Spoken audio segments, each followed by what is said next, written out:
Bom dia, galera do oitavo ano, tudo bem com vocês? Eu espero que sim.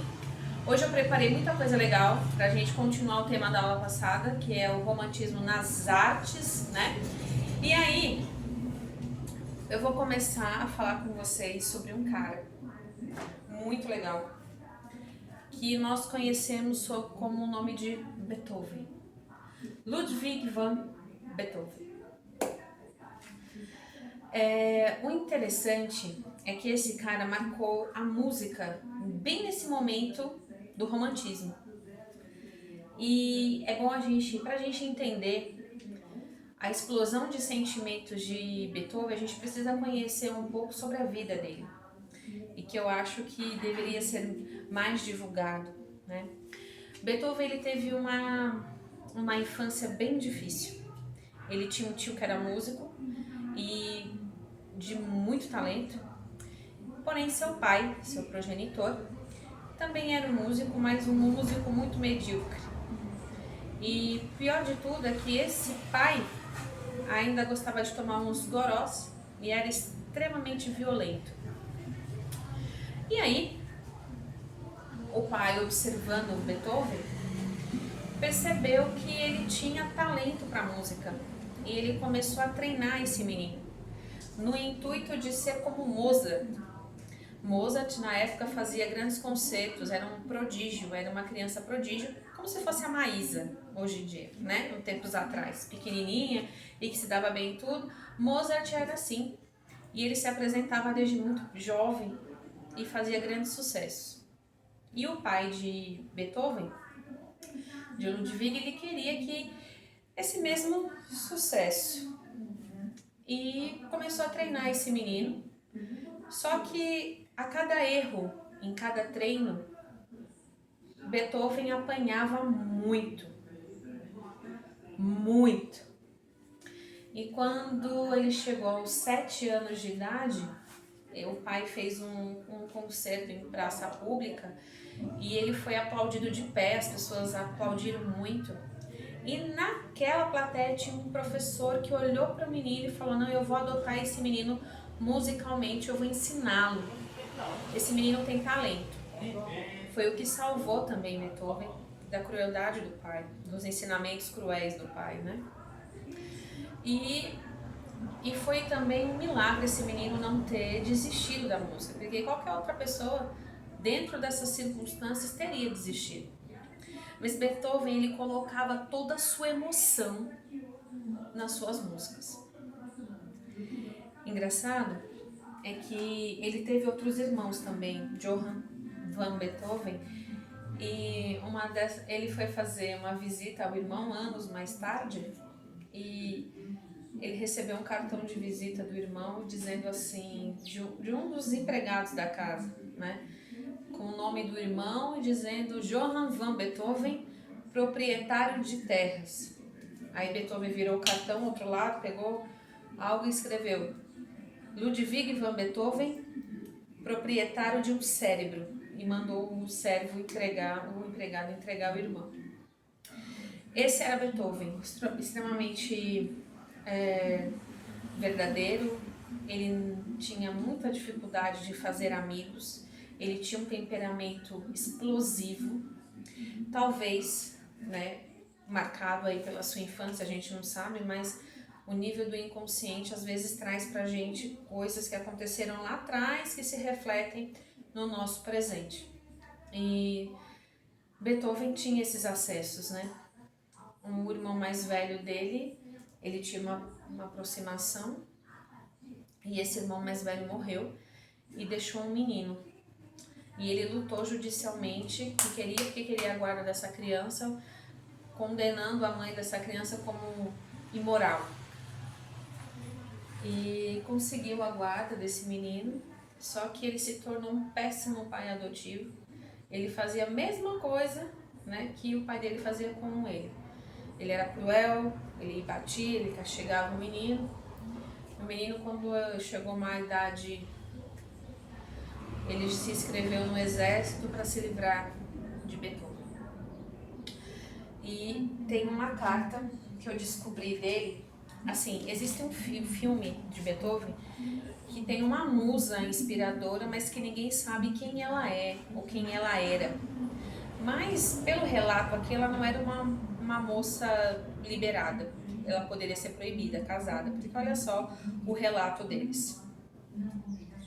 Meu anjo, meu tudo, meu eu. Esqueceu que você não é inteiramente minha e de que eu não sou inteiramente seu? Esse foi um bilhete que encontraram nas coisas de Beethoven, logo após a morte dele, e ficou aquele X da questão, né, de que qual seria, né, essa musa inspiradora, qual seria essa tal mulher que mexeu com Beethoven dessa forma, né? Bom, sabendo aí um pouco da história de Beethoven, ainda vocês não sabem a parte triste da história dele, que ainda tem mais. Beethoven, ele foi perdendo a audição gradativamente e mesmo assim, né, ele não perdeu a capacidade de fazer a música. Ele sentia, ele colocava o ouvido encostava no piano e ele sabia exatamente a vibração sonora de cada nota. E tem a Sexta Sinfonia que ele criou, que eu vou colocar para vocês, que foi realmente aí quando ele, no ápice da surdez, ele compôs. E vocês vão ver que a Sexta Sinfonia ele fez, é como se ele relembrasse todos os sons que ele já ouviu na vida. Tem som de passarinho, sons da água, sabe assim? É linda a Sexta Sinfonia, que eu vou colocar para vocês aí em um grupo de estudos, né? E por que eu estou falando sobre Beethoven na aula de romantismo, professor? Porque Beethoven foi um dos caras que se destacou na época, nesse gênero do romantismo, na música. Justamente por essa explosão de emoções. Por que o romantismo é? Não é justamente a explosão de emoções? É dizer ao conservadorismo, né? Eu vou renunciar a isso e vou mostrar o que eu sinto, o que eu quero, o que eu desejo, né? Vimos aí que nas revoluções do século XVIII e do século XIX na Europa, né, o desejo de lutar, o desejo de vestir a camisa pelo que se acreditava, está em todas as partes nas pinturas, né? E aqui no livro de vocês também vai ter na dança. Eu vou colocar também um balé chamado A Sílfide, que também mostra exatamente isso, né? A dança, ela se revelou, né, com expressividade, né? O dançarino, ele não só acompanhava o ritmo da música, ele mostrava, né, toda a emoção dele, né? E nesse balé ele vai mostrar isso também, né? Então, já iniciei falando sobre Beethoven na música. E tenho certeza que muitos de vocês não conheciam essas particularidades da vida de Beethoven. Porque, infelizmente, a música clássica não nos é ofertada, né? Sempre. Geralmente a gente acha chato, enfim. Mas a música clássica é maravilhosa para a gente acalmar a mente, corpo, alma, espírito e principalmente para a gente contemplar, né? Tem os cantos dos passarinhos que são maravilhosos, como o meu Davi aqui, né? E a gente precisa conhecer antes de criticar. E depois que a gente conhece a história desses músicos, desses pintores, a gente se apaixona ainda mais, né? Por cada criação, pelo esforço de Beethoven, pelo amor que ele tinha à música, a forma que ele encontrou de se expressar na música é muito forte, né? Toda a dor dele ele colocava na música, toda raiva ele colocava na música, você sente isso nas composições dele. Então é como se a composição falasse com você, né? Bom, enfim, tem aqui também o que eu gostaria de dizer para vocês é o seguinte. Peraí, aqui eu fiz o roteiro e hoje a gente vai seguir esse roteiro. Lembrando também que o romantismo, ele queria fugir dos princípios clássicos, tá? Ele queria extravasar na emoção, nas cores, como a gente já viu, né? Mas o que a gente vai ver hoje também, além da música, da dança, nós vamos ver na pintura. E nós já começamos a falar sobre isso na aula passada, sobre a explosão de cores que relatavam exatamente aquilo que o artista queria passar. Falamos também um pouco sobre o sobrenatural e o horror, tá? Que também está presente no romantismo. Comentamos sobre a história desse quadro de Goya, que mostra um Deus comendo o seu próprio filho, né? Mas o principal que a gente vai falar, que a gente não falou, né? Aqui também está falando sobre os momentos revolucionários, né? Sobre os momentos, né? De tensão política da época. Inclusive esse quadro aqui também de Goya a gente viu num vídeo passado, né? Do professor John John. E agora também a gente vai falar de um elemento que ainda a gente não havia falado, que é a exaltação da natureza, tá?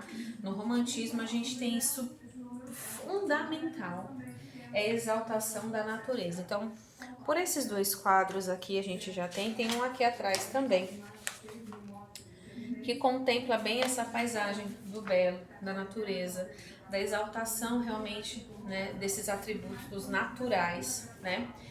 E aí, eu fiz uma síntese aqui, porque nós já lemos isso aí na aula passada, já vimos, conversamos um pouco, mas hoje eu vou explicar para vocês o que vai rolar, né? Além ainda eu colocar para vocês as músicas de Beethoven que a gente vai ouvir, principalmente a Sexta Sinfonia, que é quando ele realmente se viu surdo e que ele compôs como se fosse uma forma dele trazer à memória os sons que ele já tinha escutado na música. Isso é muito belo, perfeito. Mas além disso, nós hoje vamos brincar. Eu vou separar alguns elementos e vou fotografar e vou selecionar. Hoje eu vou selecionar 4 alunos. Hoje eu vou selecionar 4 alunos. Hoje eu vou selecionar 4 alunos. E aí depois eu vou aumentando isso. Não vai ser a mesma coisa, óbvio, mas a gente vai acrescentando. O que nós vamos fazer? Hoje a gente vai fazer a brincadeira da serenata. Já que nós estamos, né, falando sobre romantismo, mas calma. Como funciona essa brincadeira, professora? Eu vou fotografando um objeto e vou colocando no grupo e você vai criar uma declaração de amor usando esses objetos, tá? Entendeu? Vamos supor que eu coloque uma bola. Minha bola, que vontade de te ver. Aí eu coloco uma chupeta. Aí você tem que encaixar a chupeta na história, na declaração de amor. Entendeu como vai ser? Então hoje eu vou selecionar 4 alunos para a gente ter essa interatividade, né? Vamos aí trabalhar aí com os trovadores, né? Que também da Idade Média, mas que nos remete aí a esse momento do romantismo, né? E vai ser uma maneira da gente se divertir também na aula e agregar conteúdo. É óbvio também que a gente vai fazer as atividades do livro, as atividades finais. Vou pedir alguns desenhos hoje também, mas primeiro a gente vai focar aí no balé, nas músicas de Beethoven, na brincadeira da declaração do amor, que eu vou fazer com 4 alunos. Ops, 4 alunos! E aí daqui a pouco a gente se encontra aí no grupo. Não vou falar muito, né, para não extrapolar o nosso tempo, para que a gente consiga fazer tudo, tá bom? Beijo e até daqui a pouco.